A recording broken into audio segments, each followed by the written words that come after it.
Alright, hello, what's up mga lods? Ako'y nandito na naman. So nga pala, ang gagawin ko ngayong araw na to,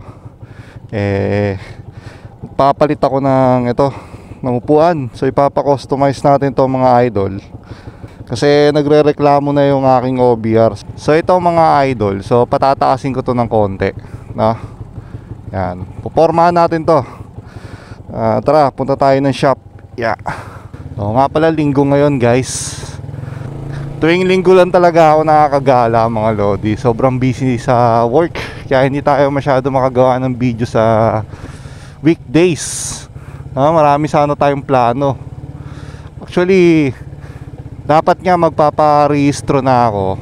Nangako pa naman ako sa inyo mga lodi, di ba? Na magpaparehistro ako ng motor para mapakita ako sa inyo yung kung papasabay yung ating muffler, no? Pero hayaan nyo, baka pag nakaluwag-luwag maglilib ako mga lodi. Kailangan ko talaga magparehistro So by the way mga idol, lumabas na pala yung 400cc version nitong si NS, no? Lumabas na si NS 400Z. Z as in Zorro. Hindi ko lang alam kung ano ibig sabihin ng ng Z nila dun sa pangalan niya. NS 400Z.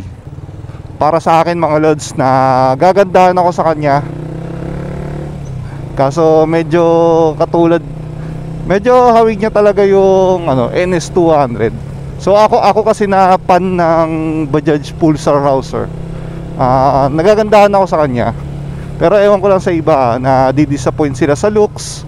Pero kung titingnan mo naman kasi, pang 400cc din naman talaga yung itsura.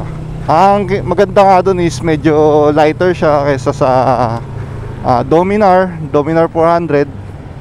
And siguro ang di ko nagandahan sa looks niya guys is yung yung kanyang swing arm. Or baka dahil naka-under na yung niya, exhaust di ba? So baka dahil doon kaya hindi ako ganyan parang ganyan 400 lang.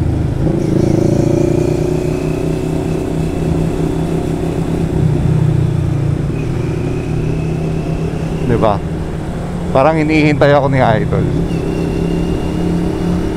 So don't worry idol, hindi ako papalas ayun, parang gano'n na itsura, di ba? Parang 400 style lang. Siguro nasanay lang tayo sa mga bagong looks ngayon.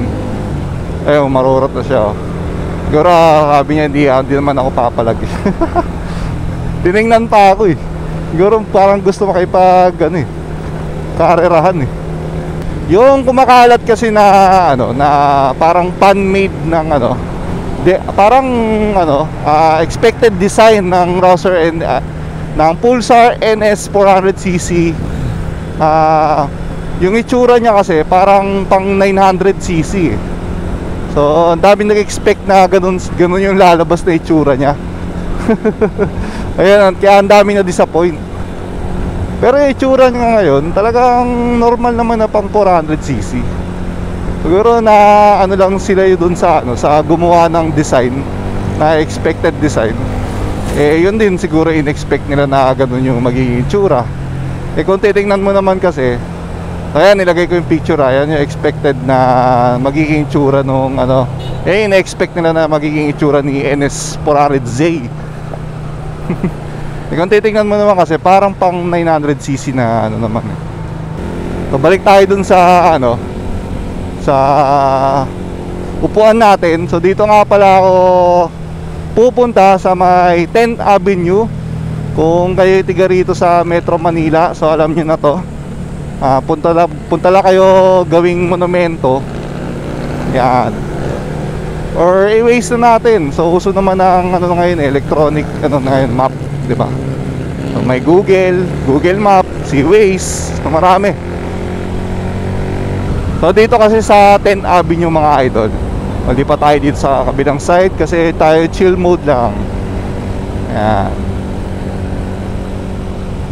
So, doon kasi sa kabila, mga fast lane na yan eh. Dito lang tayo. So, dapat alam nyo yung mga ganong ano, no? Para respect na rin sa mga nag-high speed. Ayan, no? Grabe yung liko ni Idol. Ang layo. Ayun, no? Yung naka-block na bios ba yun? Diba? Pag liko niya, nandun ka agad siya sa kabilang side. Gusto niya. Sa'yo, doon ka agad eh. Yan, layo pa naman, no? Pwede ka pa naman bumelo dito, malayo pa yung yellow lane, no? Para doon sa U-turn. Huwag niyong gagayahin yun, mga idolo.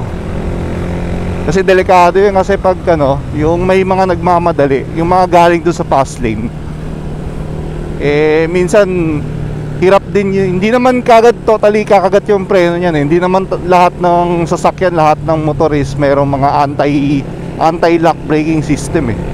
Diba? Or hindi naman lahat ng sasakyan pare-pareho yung braking system, no?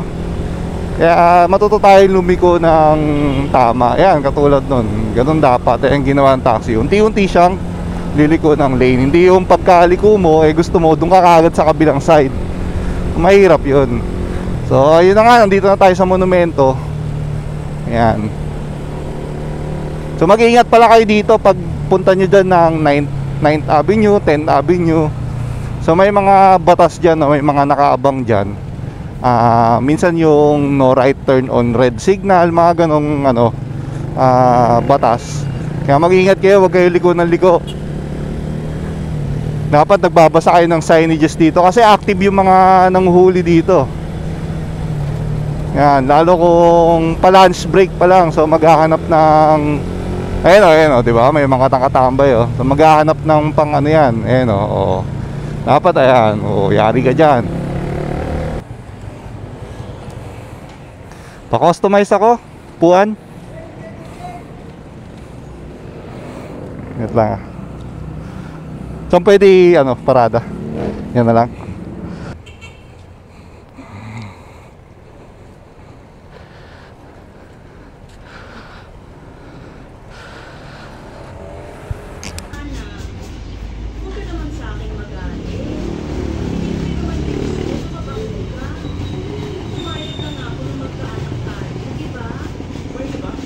One hour later, 2 hours later, 3 hours later.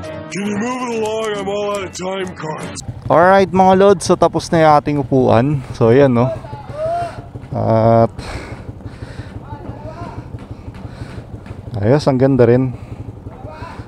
Konting punas lang to. Yeah. Uwi muna ako mga lodi. Hindi ko na na-videoan doon sa may shop. Lang yan, hindi ko pala na pindot yung aking camera. Pero ipopost ko yung ano. Yan yung shop, Eugene's customized seat. Yan. Uwi muna ako, doon natin tignan sa ano, sa bahay. So let's go. Alright mga idolo, so nakauwi na ako. So ito na yung aking bagong upuan. Ayan, pinataasan ko ng konti kasi sumusubsub siya sa akin eh, lalo pag pababa eh. So yung phone ko kasi pag ganun. Ngayon nilagyan ko na siya ng paganyan siya. Ayan may paganon siya dito sa ibaba. Yan. Tapos may pang stopper na rin siya rito, no. Yan. Mas maganda may ganito rin kasi para yung hita nung backride nyo. Dito yung puwet niya, tapos hita rito pa ganun, no. Yan. So ang nagastos ko rito halos 2 plus guys. Yan. Depende kasi sa design niya yan. Yan. Hindi madulas yung nilagay ko. Yan, no. Medyo magaspang siya. Hindi siya madulas. At syempre yung kulay, binagay ko doon sa kulay niya, no. So dark gray plus black. Actually gusto pa nga pataasan to ng ano nung gumagawa. Kaso sabi ko yung saktong taas lang, wag naman yung masyadong mataas kasi pag sobra kasing kapal ng foam niya, alam mo na, pangit na tignan, para ka may bag na. Yan, parang upuan pa rin siya, di ba? Alright, ang ganda niya tignan, no. Sulit na rin guys. So ito yung shop. Yan, Eugene's customized seat and motorcycle accessories. Dyan yan sa 10th Avenue. Kung tiga dito kayo sa Metro Manila, dyan yan banda sa Caloocan. So ayun na nga no, hindi na magrereklamo yung OBR natin yan. So maganda na yung upuan natin at malambot na rin. Yan. So matagal lang talaga yung pag customize. So kung magpapagawa kayo, so umabot yan ng mga 3 hours. So depende pa rin sa design na ipapagawa nyo. So itong akin nakailang patong kasi to. Kasi yung stock niya, 'di ba? Sobrang nipis eh. Parang kapantay nito eh pag ganun eh. Nakailang patong yan, tapos ipopormahin yung foam niyan eh. Yan, tulad nung pinakita ko sa inyo kanina. So, yun. Okay. So, abangan nyo na lang yung sa next video ko. Baka magpaano na ako, parehistro. Tingnan natin kung papasa tong aking muffler sa pagparehistro natin. So, yun lang. Maraming salamat sa panonood mga lods. Bye bye and peace out.